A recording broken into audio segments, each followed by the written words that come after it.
50 millions d'euros. Pas mal, n'est-ce pas? Alors de l'extérieur, ça fait rêver. Mais je peux vous garantir une chose, c'est pas arrivé par hasard, ni par chance, ça a nécessité beaucoup de boulot. Pour gérer une entreprise de cette taille, j'utilise beaucoup de ressources. Et aujourd'hui, je vais vous dévoiler tout l'envers du décor. Dans cette vidéo, je vais vous partager quelques éléments pour comprendre comment on valorise une entreprise. Comment ça marche concrètement pour avoir une entreprise de cette taille-là. Et finalement, je vais vous partager 7 piliers fondamentaux qu'on utilise chez Max Pettinini qui nous a permis de devenir leader de notre marché et surtout impacter la vie de dizaines de milliers d'entrepreneurs et chefs d'entreprise. Alors c'est quoi un business valorisé 50 millions d'euros? Pendant des années, j'ai confondu, et beaucoup de gens confondent entre chiffre d'affaires, profit et valorisation. Donc voyez-vous, ça peut avoir des liens, mais à la fin, une valorisation n'a rien à voir avec le chiffre d'affaires. Donc par exemple, LVMH fait en chiffre d'affaires, je crois, 86 milliards d'euros annuels, mais la valorisation de LVMH est plus de 364 milliards. Donc vous pouvez faire un chiffre d'affaires de 1 million et être valorisé 5 millions. Le chiffre d'affaires est un indicateur important. Ça va être compliqué d'être valorisé 1 milliard quand vous faites 1 million d'euros de chiffre d'affaires. Okay, mais ce n'est pas le seul élément. Alors bien entendu, quand on valorise une entreprise, j'ai bien étudié ça, le plus grand le chiffre d'affaires, le plus la valorisation monte. Donc par exemple, c'est pour ça que les entreprises cotées en bourse sont valorisées bien plus que les entreprises qui sont toutes petites. Et la raison, c'est très simple, c'est qu'une boîte qui fait 500 000 euros a beaucoup plus de chances de faire faillite qu'une boîte qui pèse 5 milliards. Une boîte qui est là depuis 5 milliards ou 10 milliards, ils ont des centaines de milliers de clients, ils ont un nom sur le marché, ils ont des process, ils ont des systèmes. Donc ils peuvent faire faillite, mais ils ont beaucoup moins de chances de faire faillite, ou ils ont aussi plus de chances, même s'ils font faillite, de se faire acheter, okay, parce qu'il y a une position, il y a du poids sur le marché. Par exemple, quand je discutais avec un membre de mon mastermind, qui est un type brillant, qui a travaillé plus de 10 ans à la Rothschild, et qui est spécialisé justement pendant des années, c'était comment valoriser, racheter des entreprises, etc. Il me partageait le fait que, et en effet c'est le cas, à plus de 10 millions d'euros de chiffre d'affaires, il y a une sorte de, la valorisation monte. Parce que d'un coup, maintenant, les private equity commencent à s'intéresser, parce qu'ils ne s'intéressent pas avant, parce que c'est trop risqué pour eux. Donc immédiatement, vous passez à plus de 10 millions, ou à certains niveaux, ça peut être 5 millions, 15 millions, 20 millions. La valorisation, ça dépend des industries, ça dépend des éléments, mais d'une manière générale, j'ai parlé de manière que la plupart des business vont pouvoir se reconnaître, vous allez sûrement pouvoir vous reconnaître, mais quoi qu'il arrive, il y a des paliers. Okay, donc à plus d'1 ou 2 millions, il y a un certain palier, à plus de 10 millions, il y a un autre palier, vous passez 100 millions, boum, la valorisation explose encore plus, 1 milliard, on n'en parle même plus, parce qu'encore une fois, plus grand votre chiffre d'affaires, le moins c'est risqué. Au passage, il y a certaines industries où ils mesurent sur le chiffre d'affaires. Donc par exemple, chez les dentistes, ils sont souvent valorisés sur le chiffre d'affaires. Ils sont prêts à payer une fois et demie, 2 fois le chiffre d'affaires. Maintenant, bien entendu, un cabinet dentiste qui est capable de faire un chiffre d'affaires d'1 million mais qui dégage 500 000 euros de bénéfices vaut beaucoup plus qu'un cabinet qui fait 1 million d'euros de chiffre d'affaires et qui fait que 100 000 euros de bénéfices. Et ça m'amène au deuxième élément qui est probablement l'indicateur le plus utilisé dans la valorisation d'une entreprise de manière générale, c'est l'EBE ou l'EBITDA. Bref, en gros, c'est le profit que génère une entreprise et on va utiliser un multiple de ce profit. Donc je prends l'exemple, si je suis investisseur et une entreprise qui fait 3 millions d'euros de chiffre d'affaires, et qui fait 1 million d'euros de bénéfices, okay, on va prendre un coefficient de ce BE, coefficient de ce profit en quelque sorte. Donc on va dire peut-être, ça dépend des industries, ça vaut 3 fois ou 2 fois et demi. Beaucoup d'industries qui sont dans les centaines de milliers d'euros de profit sont souvent valorisées 2, 3 fois, maximum 5 fois. Okay, il y a des business, il y a beaucoup de récurrence, on en parlait tout à l'heure, peut être valorisé 10 fois, 15 fois. Donc un bon indicateur pour mesurer, c'est regarder le coefficient dans votre industrie, okay, par rapport à l'EBE, en gros le profit de l'entreprise. Et si valorisé, s'il y a un coefficient de 5, si vous avez 100 000 euros de bénéfices et vous avez un coefficient de 5, votre entreprise est valorisée par 500 000 euros. C'est la manière vraiment la plus rapide et simple de mesurer une valorisation. Bien sûr, il y a d'autres éléments qui ont un impact majeur sur la valorisation. Par exemple, le positionnement sur le marché. Est-ce qu'on est leader de son marché? Est-ce qu'on est 40e sur le marché? Est-ce qu'il y a une marque connue et réputée, de confiance? Par exemple, Porsche, c'est une marque extrêmement réputée qui fait que les consommateurs ont une énorme confiance en la marque. Donc ça vaut bien plus qu'une marque qui va peut-être être comme Fiat, où on va se dire, ouais, bon, Fiat, la marque est moins valorisée parce que dans la tête des gens, c'est moins bonne qualité. Et aussi parce que c'est beaucoup moins désirable qu'une Porsche ou une Ferrari. C'est pour ça que la valorisation de Ferrari est très, très élevée. Un autre indicateur majeur et très important qu'un investisseur regarde et quand vous calculez un petit peu la valorisation de votre entreprise, c'est la récurrence de votre chiffre d'affaires, la rétention de votre chiffre d'affaires. Donc en gros, si par exemple, vous avez un système d'abonnement et vous êtes capable, typiquement Netflix, qui arrive à garder 80% de ses clients à l'année, la valorisation explose. Donc peut-être qu'avant vous avez un coefficient de 5, maintenant on est sur du 10, voire 15 fois. On a un membre de mon mastermind qui a revendu son entreprise avec un coefficient, je crois, de 12 ou 13, parce qu'il avait énormément de récurrence dans son business. Okay, un autre élément quand on regarde la valorisation, c'est le X-factor. Ça veut dire quoi? C'est quelque chose d'unique que la concurrence n'a pas. Par exemple, Coca-Cola a une secret sauce qui est protégée et seulement 2 personnes dans le monde savent, c'est la fameuse recette du Coca-Cola. Okay, et ça leur donne un X-factor extraordinaire qui fait que la valorisation de l'entreprise explose au plafond. Maintenant, quand on regarde ces éléments-là, on regarde aussi les risques. Okay, ce qui va diminuer la valorisation, ce sont les risques. Donc, par exemple, vous avez une personne clé dans votre entreprise qui, je dis n'importe quoi, un commercial qui représente 70% de votre chiffre d'affaires, vous êtes un petit peu dans la merde. Et ça, c'est un énorme risque qui va diminuer votre valorisation parce que si cette personne part ou il lui arrive quelque chose, votre business tombe. Et ça peut être un énorme problème. Au passage, le risque souvent de l'homme ou la femme clé, c'est vous, c'est le fondateur. Donc, vous voulez être certain de créer un business qui ne dépend pas que de vous. Par exemple, chez Max Piccinini, même si je fais encore les séminaires et des formations, j'ai créé des process et des systèmes qui permettent de générer du chiffre d'affaires et de servir des milliers de clients chaque année sans que je sois là. J'ai encore envie d'être là, parce que j'adore faire ça. Je ne veux pas être derrière, parce que j'adore être en contact du client, j'adore faire les séminaires, etc. Mais j'ai un business qui tourne avec ou sans moi. Donc ça, c'est très important à comprendre. Le plus votre business dépend de vous, le moins il est valorisé. Le moins il dépend de vous, le plus il est valorisé. Et aussi un point fondamental, est-ce qu'il y a des process et des systèmes en place? Si vous arrivez dans une entreprise et il n'y a pas de mode d'emploi en quelque sorte, on ne sait pas vraiment qui fait quoi, c'est compliqué. Par contre, si on arrive, tout est bien clairement défini, on sait qui doit faire quoi, c'est bien processé, c'est bien clair, on comprend bien, ça vaut beaucoup plus qu'un repreneur de votre entreprise peut arriver et directement rentrer dans le cockpit et piloter l'entreprise avec succès. Et pour cela, il est prêt à payer plus cher. Maintenant, je vous ai parlé de quelques éléments, mais à la fin, l'élément le plus important, c'est est-ce qu'il y a un acheteur en face?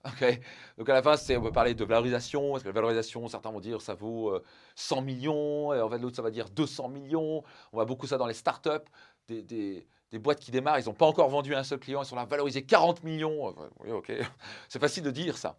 Mais concrètement, est-ce qu'il y a vraiment quelqu'un qui achèterait? Et à la fin, c'est ça qui compte. Est-ce qu'il y a le marché? Est-ce qu'il y a un acheteur? C'est comme l'immobilier. À la fin, c'est facile de dire. Le nombre de gens qui sont là, oui, ma maison, elle vaut 1 million d'euros. Ouais, bon, ça fait 3 ans qu'ils essaient de la vendre, il n'y a pas d'acheteur.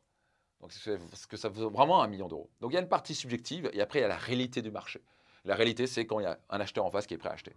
Donc, je vous donne un exemple très concret, par exemple, d'une entreprise valorisée 50 millions d'euros. Donc, on va dire que le chiffre d'affaires, cette entreprise fait 20 millions d'euros. Au passage, ça, c'est juste pour vous donner un exemple, vous comprenez comment ça marche. Il va dire que le bénéfice de l'entreprise est de 7,2 millions d'euros. Donc elle a fait quoi? Un peu plus de 30% de profit, qu'elle a une marge finale à la fin de plus ou moins 30%. Et on va dire, parce qu'elle a quand même dépassé les 10 millions d'euros de chiffre d'affaires, et puis elle a un certain positionnement sur son marché, et puis il y a une certaine récurrence, etc., que le coefficient, encore une fois, je fais vraiment de manière simple, est de 7. Et donc, si on fait 7 fois 7,2 millions d'euros, ça vous donne quelque chose comme plus ou moins 50 millions d'euros, un peu plus de 50 millions d'euros. Donc comme vous pouvez le voir, vous pouvez avoir un business à 20 millions qui est valorisé 50 millions. Et souvent les gens ne comprennent pas ça, ils se disent « Oh mon Dieu, oh là là, le gars est valorisé de 1 milliard. » Ouais, mais peut-être que son business ne fait que 100 millions. Et peut-être au passage, il a des investissements ailleurs et des parts de participation. Et c'est souvent ce qui se passe dans les milliardaires. Certains milliardaires ne font pas 1 milliard de chiffre d'affaires. Ils ne font peut-être que 200 millions d'euros de chiffre d'affaires. C'est-à-dire qu'ils font 50 millions d'euros de bénéfices.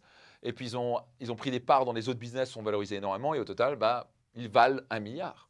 Donc, j'ai mis beaucoup de temps à comprendre ça. Parce que souvent, les gens, on est intimidés par les chiffres. Mais en fait, vous pouvez devenir millionnaire, franchement, plutôt simplement. Donc, si je prends un exemple, ils me disent « Oh mon Dieu, millionnaire, c'est...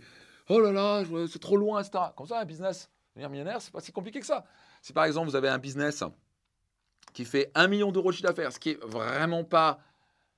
C'est un petit business, 1 million d'euros. Apple, je fais 380 milliards, un truc comme ça. LVMH, pareil, 350 milliards, un truc comme ça. Donc, on va dire que vous faites en chiffre d'affaires 1 million d'euros. Simple. Et on va dire que vous êtes plutôt bon et vous avez un bénéfice de 300 000 euros. Okay, on est loin d'être dans un truc exceptionnel, quoi. Okay, là, on pourrait faire 500 000 euros. Là, on a du 50% de marge. Là, on est sur du 300K, okay, à l'année. Donc ça, c'est totalement faisable. On a plein de nos clients qui font ça. On a des clients qui font, chez nous, dans le mastermind, qui font 3 millions, 5 millions, 10 millions, 12 millions, 15 millions, 20 millions, ça. Donc, c'est pas un souci. Okay, et qui font des millions d'euros de bénéfices. Donc là, on parle d'un business à 1 million qui génère 30% de marge. Simple. Okay. Et on va dire que le coefficient que vous avez sur votre business est de 3 fois. OK? Si vous regardez bien, si vous regardez bien, 3 fois, c'est pas grand-chose. En général, c'est 5, 6, 7. Mais alors, sur ces tailles-là, en général, c'est 3 fois, 2-3 fois. OK? À la fin, il faut avoir un acheteur, bien entendu. Donc, à la fin, vous prenez 3 fois 300K, ben on est à 900 000 euros. OK? Et peut-être que entre-temps, vous avez placé un peu d'argent et vous avez au total, je sais pas, vous avez un prêt immobilier que vous avez payé, mais au total, si vous vendez votre maison, vous valez 100 000 euros en plus. Ben, voilà, vous êtes millionnaire. Comme vous pouvez le voir, devenir millionnaire, c'est pas très compliqué. OK? Et au passage, non, je vais quand même le dire, ça va peut-être un peu choquer, mais avec 1 million d'euros, on va pas très loin. OK? Et quand je dis ça, ça pique un peu, mais il y a 20 ans, vous avez 1 million d'euros, OK. Maintenant, avec l'inflation, 1 million d'euros, ça vaut vraiment 300, 400 000 euros. Je sais que ça choque, mais quand on les calcule, vous regardez la réalité, c'est pas grand-chose. Parce qu'avec 1 million d'euros, OK, et on va dire que vous arrivez à la retraite et vous vivez avec 1 million d'euros. Et certains vont, ouais, j'ai 1 million d'euros. OK, super, mais c'est bien, mais c'est pas waouh. On va faire le calcul, parce que si sur 20 ans, vous prenez la retraite à 65 ans, vous allez jusqu'à 85 ans, j'espère 100 ans. OK, donc là, il vous en faudrait encore plus. On va dire que ben, en 20 ans, ben, vous savez qu'il vous faut quoi? 50 000 euros par an. Ça fait quoi? Vous divisez ça par 12, ça vous fait 4 166 euros, je crois, un truc comme ça, plus ou moins. Allez, 4 000 euros par mois pour vivre. 4 000 euros, c'est pas mal. Mais vous ne volez pas en jet et vous n'êtes pas en train de faire tous les 5 étoiles où c'est 1 000 euros la nuit, quoi. OK, donc vous n'allez pas faire beaucoup de nuits en tout cas. Il faut manger, et vous voulez contribuer dans l'humanitaire, ça ne va pas le faire. Donc quand on regarde 1 million d'euros, ce n'est pas grand-chose. Mais juste pour vous dire que, à la fin, bon, ça c'est juste pour vous motiver à viser beaucoup plus qu'1 million d'euros, mais que ce n'est pas si compliqué de devenir millionnaire. Donc à la fin, la valorisation, quand quelqu'un me dit « Waouh, il est millionnaire », mais c'est beaucoup plus accessible que ce que vous pensez. Vous créez un business d'1 million d'euros, ça s'apprend, vous vous formez, vous faites des formations, des séminaires, on peut vous aider avec ça, bien entendu. On a plein de clients qui sont passés de 300 000 euros à 1 million d'euros de chiffre d'affaires, certains à 10 millions maintenant. Ben, vous pouvez devenir millionnaire. OK? C'est aussi simple que ça. Donc maintenant, une question que j'ai, c'est à quoi ressemble, en termes d'organigramme, un business qui fait entre 10 et 50 millions d'euros de chiffre d'affaires, OK? Ou valoriser 50 millions d'euros. Alors, ça dépend des business. OK? Des business qui sont plus lourds, donc il y aura peut-être moins de bénéfices, ils ont des machineries et des inventaires, etc. C'est pour ça que j'ai tendance à éviter ce genre de business où il y a beaucoup d'inventaires. C'est pour ça que je n'irai jamais dans l'hôtellerie. Ou si je le fais, c'est vraiment pour le fun et je ne cherche pas à gagner de l'argent là-dedans. Tout ce qui est restauration, tout ce qui est usine avec des stocks et des produits, je trouve ça tellement lourd, capital intensive, comme on dit en anglais. C'est très lourd en administratif et en machine, etc. Donc c'est pour ça que j'aime beaucoup les services. La raison, c'est qu'il n'y a pas tout ce bordel à gérer et qu'on peut dégager des marges beaucoup plus élevées. Donc ça dépend des business. Mais pour un business, par exemple, qui va être entre 10 et 50 millions, ça va de 50 à 500 collaborateurs. J'ai tout entendu. Okay. Nous, dans notre entreprise, on est quelque chose comme une soixantaine de collaborateurs. On est monté à un moment à 70. Ça, c'est pour notre cas. Pour ça, je vais vous donner une astuce maintenant. Parce qu'il y a tellement d'entrepreneurs qui n'utilisent pas ça, et c'est bien dommage. Et certains, au passage, certaines entreprises se mesurent par rapport à leur succès au nombre de salariés. Je trouve que c'est un très mauvais indicateur. Parce que, oh, j'ai 500 salariés. OK, mais à la fin, c'est quoi ton cash flow et c'est quoi tes bénéfices? Zéro. Ah, OK, bah donc en fait, mais au moins, on crée de l'emploi. Oui, je sais, tu crées de l'emploi, mais tu ne gagnes pas d'argent. Donc, bah, ça, c'est super de créer de l'emploi. Mais à la fin, en tant que chef d'entreprise, vous voulez aussi gagner de l'argent. Donc, moi, je suis le premier à dire c'est super de créer de l'emploi. Mais à la fin, vous voulez être certain que tous ces efforts, ça vous permet de vous payer. Et bien, vous devez, un jour, vous devez mettre la clé sur la porte. Donc, vous mesurez en nombre de salariés, je trouve que c'est un très mauvais indicateur. Au contraire, le moins vous avez de salariés et le plus être capable de générer du chiffre d'affaires et donc des bénéfices, le plus être efficace. On mesure l'efficacité d'un CEO et d'un chef d'entreprise à sa capacité à faire avec le minimum, à générer avec le maximum. Donc, si vous êtes capable avec un salarié de faire 1 milliard, vous êtes incroyable. Bon, bien sûr, ça n'arrive jamais. Mais on va dire que si avec 100 salariés ou 100 collaborateurs, vous êtes capable de faire une boîte à 300 millions, wow, ça existe.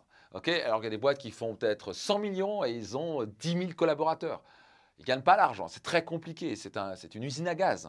Donc à la fin, si vous êtes capable, avec 50 collaborateurs, de faire une boîte à 50 millions plutôt qu'avec 50 collaborateurs de faire 1 million, ben vous avez gagné. Maintenant, voici l'astuce. L'astuce, c'est de mixer des salariés où c'est vraiment des personnes clés, okay, des positions clés, et ça, vous les gardez, ok. Mais mixer avec des freelances. Parce que certains sont tous il faut que des salariés. Mais il y a des positions, par exemple, d'un webmaster, ça peut même être un commercial indépendant.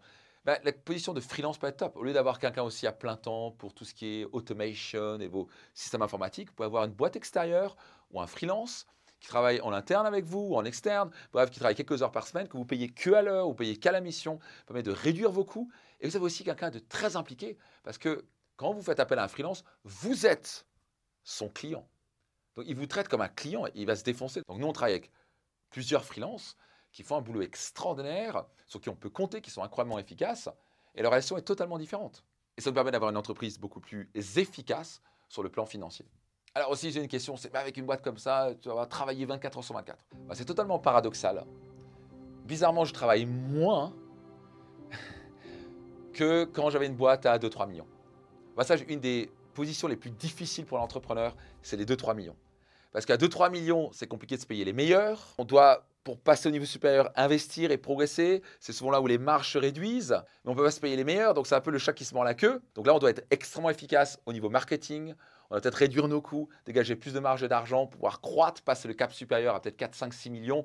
Et ensuite se payer des personnes encore plus de qualité, des joueurs de Ligue A, des managers ou des directeurs dans vos entreprises qui permettent de passer d'un coup à 10 millions, 15 millions, 20 millions. Donc souvent à 2-3 millions, ce que j'ai remarqué, en tout cas moi c'est ce que j'ai vécu, c'est vous êtes encore la personne qui doit dire tout ce qui doit se faire, vous êtes le centre de toutes les décisions, et vous êtes souvent mauvais à recruter. Moi j'étais mauvais à recruter, donc j'ai appris par la suite, mais au début je mauvais à recruter, donc je prenais des gars que je payais trop, qui faisaient pas le boulot, qui n'avaient pas la compétence, qui râlaient en plus, qui foutaient la merde. Donc je devais récupérer leur travail, je devais gérer les conflits, en plus de faire leur job. Donc j'avais l'impression d'avoir 8 jobs différents, payer des gars hyper qui me bouffaient toute ma marge. Très compliqué. Donc là je travaillais comme un fou, et ça ne générait pas beaucoup de résultats. Et à la fin, je me sortais quoi 150, 200 000 euros de ma boîte, pas top. Okay, j'avais quelque chose comme 8% de marge. Et ça, c'est pas génial. Donc à la fin, j'ai dû, il faut que j'apprenne, il faut que je sois plus efficace. Donc j'ai appris à travailler avec moins de personnes, à travailler plus efficacement, à avoir des gens plus engagés, plus compétents, à faire moins de choses, à travailler plus efficacement. Et bizarrement, boum, l'entreprise a décollé. En un an, j'ai multiplié par 10 ma trésorerie, donc les marges ont littéralement explosé. Parce qu'on a pu mettre des tableaux de bord et faire des choix stratégiques.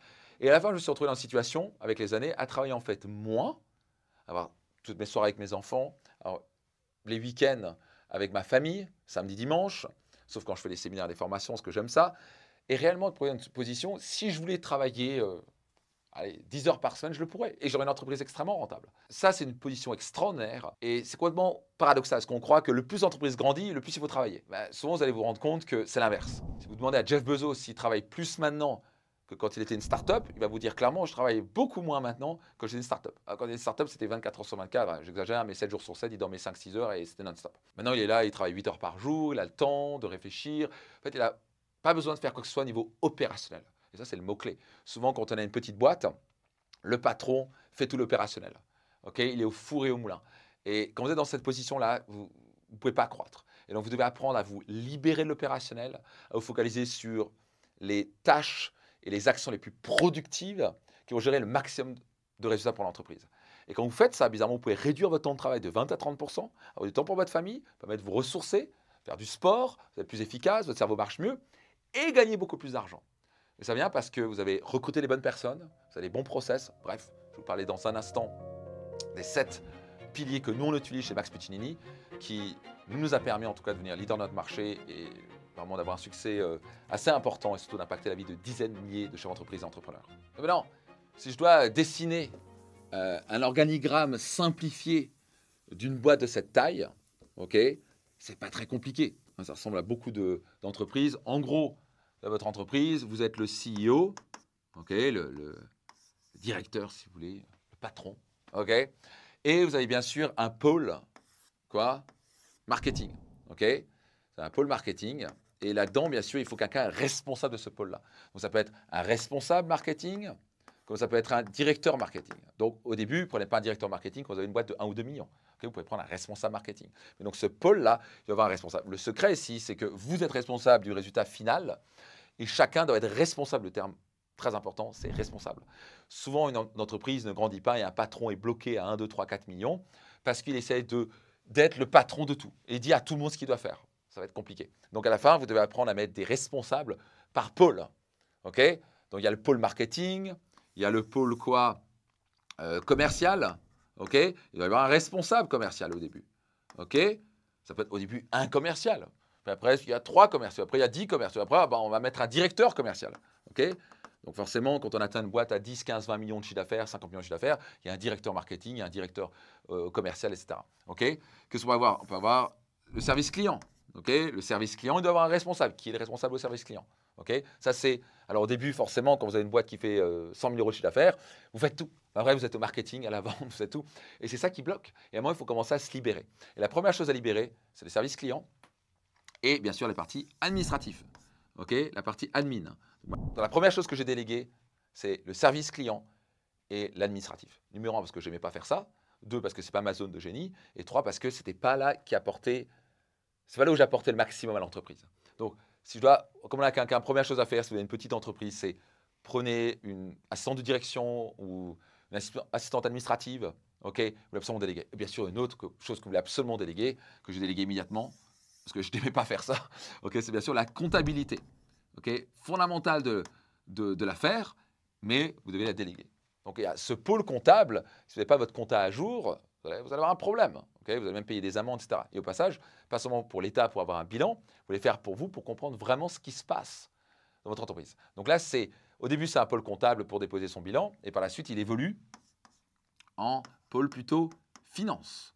Okay, où d'un coup, oui, il y a la compta dedans, mais surtout, on va avoir des tableaux de bord pour savoir ce qui se passe. C'est quoi le tableau de marge? C'est quoi le cash flow? Qu'est-ce qui se passe dans l'entreprise? Ça permet de prendre des décisions stratégiques. Donc, par exemple, moi, dans mon entreprise, on a un RAF, je vais le mettre ici, un RAF, c'est un responsable administratif et financier. Certains vont l'appeler DAF, directeur administratif et financier, ça dépend de la taille et à quel point on monte. Parfois, on met des noms pompeux. Et une des erreurs que j'ai faites, j'avais une boîte à 2-3 millions et je donnais des noms de directeurs alors que les personnes n'étaient vraiment pas qualifiées directeurs et je les payais comme des directeurs. Donc, vous ne voulez pas faire cette erreur-là, vous les payez selon la taille de votre entreprise. Peut-être ça commence par un responsable, puis après on monte par directeur. Mais d'abord, il faut passer certaines étapes, mettre son ego de côté. L'ego coûte très cher. Moi, il m'a coûté très cher parce que je voulais être plus gros que ce que j'étais. Et donc, je payais des gens très chers qui n'étaient même pas en plus bienveillants, qui n'étaient pas compétents, en mettant des titres pompeux. Vous allez souvent voir que les meilleures personnes à recruter, c'est les gens qui s'en foutent des titres. Ils disent, tu m'appelles comme tu veux, moi, ce qui compte, c'est d'aider l'entreprise. C'est les meilleures personnes, ça, c'est les joueurs de Liga. Vous avez le pôle finance, administratif, service client, commercial, marketing, quoi d'autre? Pour certains d'entre vous, vous allez peut-être avoir le pôle recherche et développement. Donc, chez nous, on est plutôt au niveau marketing là-dessus. Donc, mais il y a des sociétés, c'est fondamental de faire recherche et développement. Qui est responsable de ça? Peut-être au début, il y a un responsable, puis par la suite, il y a même un directeur. Donc, ça dépend des boîtes, mais chez nous, clairement, on a quelqu'un qui est responsable marketing, un directeur, bien sûr, commercial, avec toute une équipe, on a une personne responsable au service client, on a une personne, bien sûr, responsable au niveau administratif. Au passage, avant, c'était admin et comptabilité séparée. Maintenant, c'est même un pôle entier, c'est la partie administration et comptabilité, et c'est plutôt sur un pôle que j'appelle finance. Il y a un RAF qui pilote tout ça avec des comptables, avec des personnes au niveau administratif qui gèrent tout ça. Nous, on n'a pas de recherche et développement, mais pour certains d'entre vous, c'est ça. En gros, c'est ça que ça ressemble. Et après, vous avez des personnes qui travaillent en dessous, au niveau marketing webmaster, peut-être quelqu'un qui est responsable automation. En dessous, j'aime pas le terme, c'est plutôt avec. Hein, là, c'est facile à représenter comme ça. Mais non, c'est pas en dessous. J'aime pas le terme en dessous. J'aime le terme, il y a un responsable, certes, mais à la fin, c'est on travaille ensemble dans une équipe. Donc, au niveau, bien sûr, c'est un responsable ou un directeur marketing, il y a des commerciaux qui gèrent là-dessus. Vous avez bien sûr au service client, il y a des personnes qui font le service client, vous l'avez compris, etc. Là, il y a des comptables, etc. Donc, ça va dépendre de la boîte. Certains vont se représenter à 50, certains vont se retrouver à 500. Bien sûr, le plus efficace vous êtes, le mieux c'est. Mais ça, c'est un point très important que je vais vous transmettre. Une grosse erreur, et souvent ce qui fait qu'on a la bande passante, qu'on a la vision, qu'on a l'impression d'exploser, c'est quand le CEO ou certains membres de votre équipe ont plus de 7 personnes en direct à gérer. Moi, je me suis retrouvé dans une situation, quand j'avais 2-3 millions de chiffre d'affaires, je devais gérer 15 personnes en direct. En gros, je gérais tout le monde. Vous voyez, donc il n'y a pas de responsable, j'étais tout le monde. Donc, je pétais les plombs, je prenais toutes les décisions. Quand vous êtes dans une situation où vous devez prendre toutes les décisions, sauf quand vous êtes au démarrage, vous avez un problème. C'est que d'un coup, vous allez prendre des mauvaises décisions, vous prenez des décisions que vous ne voudrez pas faire, vous n'êtes pas bon, ce n'est pas votre zone de génie. Donc, par exemple, pour moi, je me retrouve avec quoi? 1, 2, 3, 4 personnes, parce qu'on n'a pas de recherche de développement, je dois me retrouver avec 4 personnes en direct. Donc, je ne suis pas stressé. Je sais que je dois juste communiquer avec 4 personnes en direct. Les membres de mes équipe peuvent me communiquer. Il n'y a pas de problème. Je suis ouvert. C'est la porte ouverte. Les gens peuvent me parler. Moi, je suis hyper ouvert. Je ne suis pas dans une tour d'ivoire comme certains. OK? Mais à la fin, je travaille avec 4 responsables. Donc, ce qui fait qu'avant, quand j'avais 15 personnes à gérer, je travaillais 3 fois plus, exténué. Et à la fin, les résultats n'étaient pas là. Donc, c'est pour ça que c'est complètement contre-intuitif. Plus vous allez grandir, si vous faites bien les choses, mieux vous structurez votre boîte, le moins vous avez besoin de travailler, le moins vous êtes stressé et le plus votre entreprise grandit avec succès. Donc à présent, passons à la chose la plus importante. Quels sont ces 7 piliers qui nous ont permis, dans l'entreprise Max Piccinini, de devenir leader de notre marché et surtout créer un impact dans la vie de dizaines de milliers de chefs d'entreprise et entrepreneurs. Alors vous allez découvrir que les 3 premiers sont ceux que personne ne veut entendre et pourtant ce sont les plus importants. Je veux vraiment dire qu'est-ce qui nous a permis vraiment de réussir de manière solide, okay, à long terme, qu'on a vraiment travaillé ces 3-là, que la plupart des entrepreneurs ne veulent pas faire. C'est une erreur. Donc, bien sûr, vous voulez faire les 7. Donc, quel est le premier? Premier, ça a l'air simple, mais tellement de gens mettent ça. La raison d'être. C'est quoi la raison d'être d'entreprise? Pourquoi on se lève le matin? Vous voyez, tout va driver cette partie psychologique à l'intérieur de nous de pourquoi je me lève le matin. Si vous, en tant que CEO ou patron, vous perdez de vue pourquoi vous faites ce que vous faites. Si votre seul but, c'est gagner de l'argent, vous allez avoir une vie, vous allez avoir une vie de merde. Okay, parce que vous allez vous lever en disant il faut que je gagne de l'argent, machin, ça me fait chier, etc. Que vous êtes en train de vous dire pourquoi je fais ce que je fais. Alors pour nous, notre raison d'être, c'est d'aider les entrepreneurs et chefs d'entreprise de devenir financièrement libres et épanouis sur le chemin. Ce n'est pas un mot en l'air, ça nous porte, ça nous prend dans le trip. On recrute là-dessus. On en parle, on a des win clients, les victoires de nos clients, on les partage. On a à cœur d'aider nos clients. Et ça, les clients le sentent. Et surtout, on génère des résultats, donc ils sont contents, ils nous recommandent et ils continuent avec nos programmes et nos séminaires.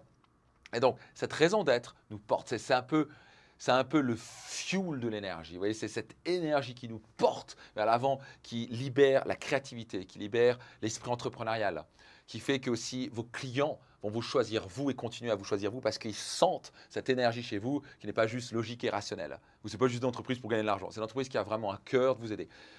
Apple a ça. Et Apple, c'est la raison pour laquelle il domine. Pourtant, le produit est, vous pourrez comparer aux autres, c'est la même chose, seulement c'est plus cher, etc. Et pourquoi ils peuvent vendre 70% plus cher? Parce qu'ils sont vraiment portés par une mission, une raison d'être. Et on le sent chez les salariés, ils sont portés par cette raison d'être plutôt que ouais, je travaille là parce que c'est logique. Tu vois. Donc, quelle est la raison d'être de votre entreprise? Vous devez la connaître. Okay, et c'est vous, le CEO, le patron, qui mettez le ton à cela. Et votre entreprise, tous vos salariés, tous vos collaborateurs doivent être alignés sur cette raison d'être. Là où je peux dire que j'ai fait plutôt un bon job, c'est que je suis très clair avec ma raison d'être. Elle est réelle. Ce n'est pas du bullshit avec des beaux mots en l'air dans certaines entreprises. Bah, nous, notre mission, c'est mission, raison d'être, pareil. Okay, et surtout, on le vit. Okay, on le vit vraiment dans l'entreprise. On a vraiment un cœur de les aider. On recrute sur des gens qui ont vraiment un cœur d'aider nos clients. S'ils ne partagent pas notre raison d'être, ils ne restent pas chez nous. C'est aussi simple que ça. Et ça fait qu'on rayonne sur le marché, que les clients le sentent et qu'on génère ça. S'il y a une chose la plus importante, c'est ça. Ce qui permet de me lever le matin, continuer avec cœur, et ce qui permet de, à la fin, réussir à long terme, de servir nos clients au plus haut point. Numéro 2, fondamentaux, la vision. Vous avez entendu ça maintes et maintes fois, mais est-ce que vous êtes capable de dire on va où dans 3 ou 5 ans? Donc, on a une vision extrêmement claire, on sait où on va, l'équipe le sait, vous devez savoir et votre équipe doit savoir. Encore une fois, je dis souvent, un homme sans objectif ou sans vision est comme un bateau sans gouvernail. Il va à la dérive et il va se cracher. Et beaucoup d'entreprises, quand je pose la question au patron, c'est quoi ta vision à 3 à 5 ans? Mauvaise réponse. Ok? Vous voulez savoir exactement où vous allez. Ça peut être le nombre de clients, ça peut être un chiffre d'affaires, ça peut être un profit, ça peut être un cash flow, ça peut être le positionnement sur votre marché, ça peut être on veut devenir numéro 1 sur le service client, j'ai n'importe quoi, ou être les plus appréciés, ou je ne sais pas trop quoi, ou on va avoir créé 30 unités de notre business, 30 magasins en France, je ne sais pas où. Vous doit être clair. Et ça, dans 5 ans, on doit être ça. Avant le décembre, je ne sais pas quoi, de telle date, on doit y avoir. Une vision, ça vous donne de la force, ça vous donne du focus. Mais quand vous n'avez pas de vision, vous êtes là, bon, là, vous n'êtes pas efficace. Et votre équipe, pour attirer les meilleurs joueurs que l'on appelle les A-players, les joueurs de Ligue A dans votre équipe, ils vont être attirés parce qu'ils ont un sens dans ce qu'ils font et parce qu'il y a une vision. Ils savent, ils se disent, waouh, le patron sait où il va. Il va fuir les entreprises où les gens se disent, bah, pourquoi on fait ce qu'on fait, je ne sais pas, et on va où, je ne sais pas. Ton job, c'est ça. Vous n'allez pas aller très loin. Donc ça, c'est, personne ne veut entendre parler de ça. Personne ne veut travailler là-dessus. C'est les choses les plus importantes. OK? Numéro 3, avoir une culture d'entreprise ancrée qui fonctionne. Une culture d'entreprise, c'est vraiment la chose la plus importante. Ouais, tout est important. Mais pareil, personne ne va entendre parler de ça. La culture, ce sont les valeurs de votre entreprise. Okay? Quelles sont les valeurs? C'est quoi le code de valeur de votre entreprise? Par exemple, chez nous, on a un terme qui s'appelle l'intégrité. Chez nous, tenir nos promesses, autant en interne qu'en externe. C'est des valeurs sur lesquelles on vit. Vous connaissez le monde d'entreprise, ils ont des valeurs et personne ne les connaît, tout le monde s'en fout. Et pire, le patron ne les respecte pas du tout. Vous êtes le leader de votre entreprise. Vous ne pouvez pas vous permettre déjà de ne pas avoir un code de valeur et encore moins de ne pas les suivre. Okay? Donc chez nous, c'est très clair. Il y a un code de valeur et on le respecte. Okay? Chez nous, l'intégrité est importante. Quelqu'un qui ne tient pas ses promesses, il va avoir une discussion avec nous. C'est pas, oh bon, c'est pas grave, il a dit qu'il allait le faire jeudi, il a balancé mardi d'après. Non, non, non, non. Ok, c'est pas possible. Okay? Parce que ça a un impact sur toute l'équipe. Quand il ralentit toute l'équipe derrière. Donc culture, l'intégrité, par exemple l'excellence. Okay? L'état d'esprit de croissance. Quelqu'un qui veut juste stagner chez nous et trouver une planque, il ne reste pas chez nous. On est là pour croître. Okay? Donc, plein de valeurs. La bienveillance chez nous est fondamentale. Quelqu'un qui ne parle pas avec bienveillance, il n'est pas recruté ou il sort. Okay? On se respecte. Je ne veux pas tolérer dans mon entreprise d'avoir des gens qui se critiquent dans le dos, etc. Tellement d'entrepreneurs, ils ont des entreprises où les gens se critiquent dans le dos, ils tolèrent ça, et donc parce que les gens se parlent dans le dos des uns les autres, c'est une ambiance de merde. Comment vous voulez que les gens soient productifs? Comment vous voulez devenir leader de votre marché si dans votre propre équipe, vous mettez des bâtons dans les roues? Ça ne va pas marcher. Okay? Une équipe qui réussit, c'est comme une équipe de foot ou de basketball, quand ils sont en union, en unisson, et se travaillent main dans la main ensemble, ils réussissent et ils gagnent les championnats. Vous pouvez avoir les meilleurs joueurs de la planète, s'ils se mettent des bâtons dans les roues, ils ne jouent pas en équipe, bah, ils sont des adversaires dans leur propre équipe. Forcément, leur concurrent en face va les démolir. Donc une culture d'entreprise, vous devez avoir code de valeur clair et le faire respecter. Numéro 4, marketing puissant. Okay? Un système de marketing évolué. Donc nous, moi j'ai beaucoup misé ça il y a quelques années. Ça me passionne parce que la fin, c'est basé sur comment on peut faire connaître plus de gens nos programmes et nos séminaires.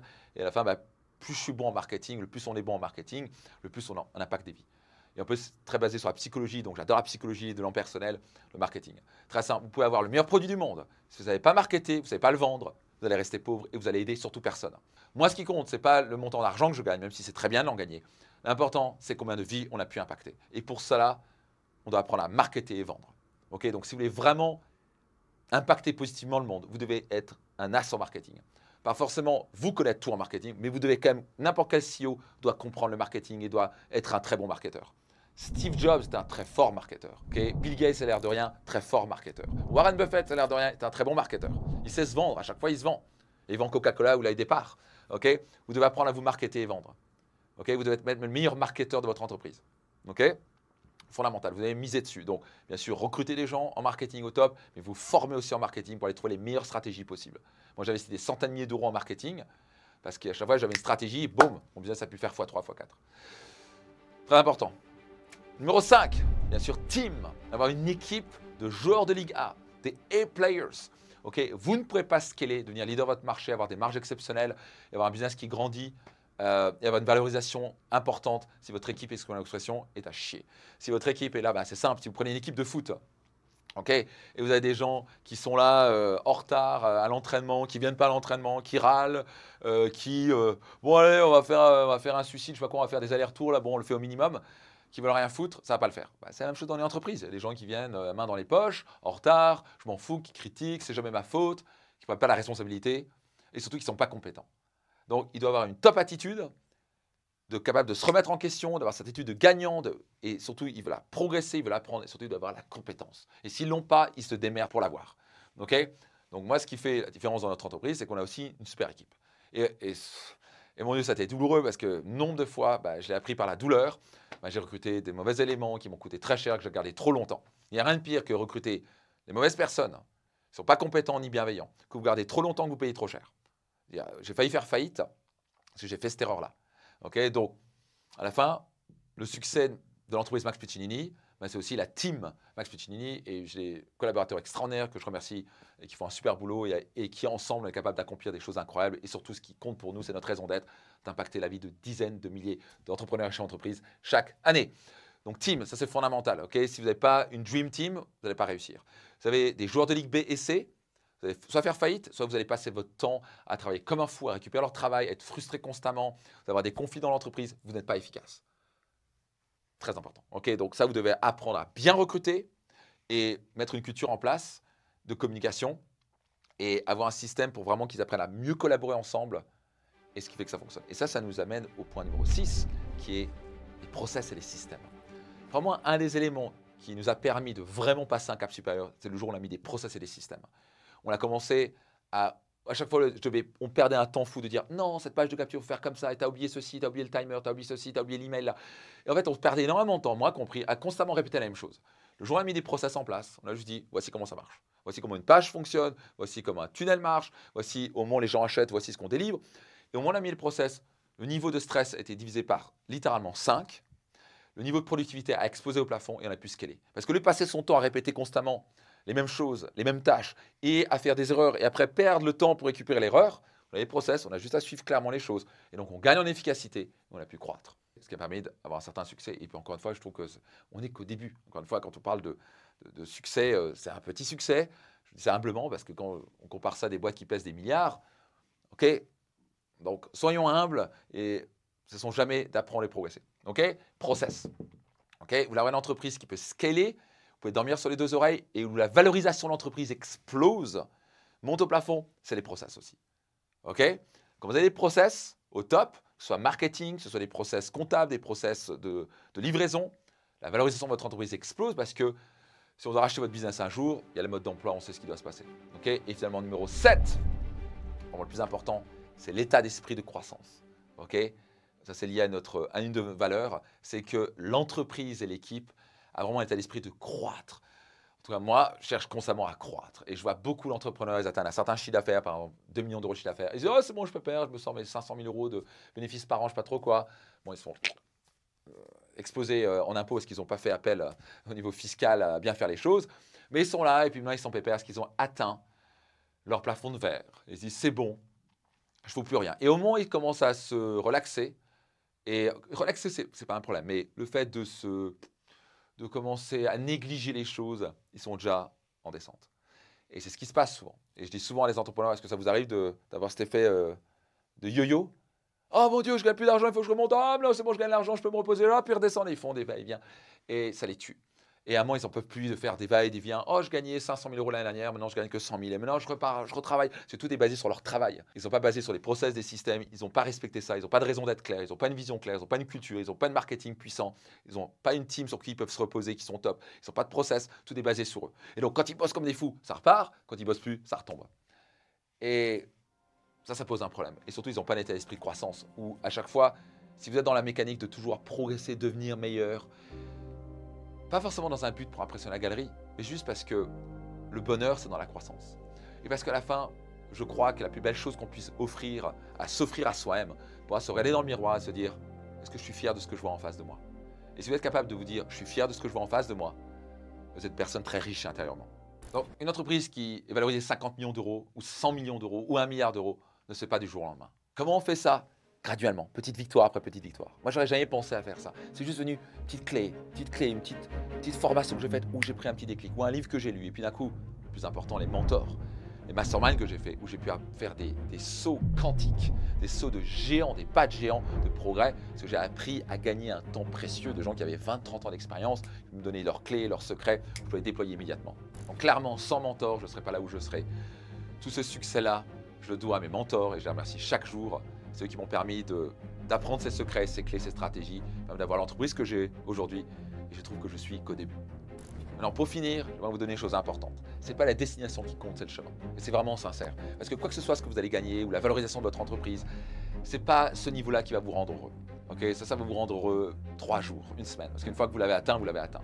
Ce qui compte, c'est le progrès. Ce qui compte, ce sont les challenges. Ce qui compte, c'est pas à pas que vous progressiez. Vous gagnez cet état d'esprit de croissance, de chercher à devenir meilleur. Parce qu'à la fin, ce sont les challenges qui nous permettent de devenir meilleur. Parce que petite victoire après petite victoire, ça vous mène inévitablement à la grande victoire. C'est Max, et je vous dis à très vite.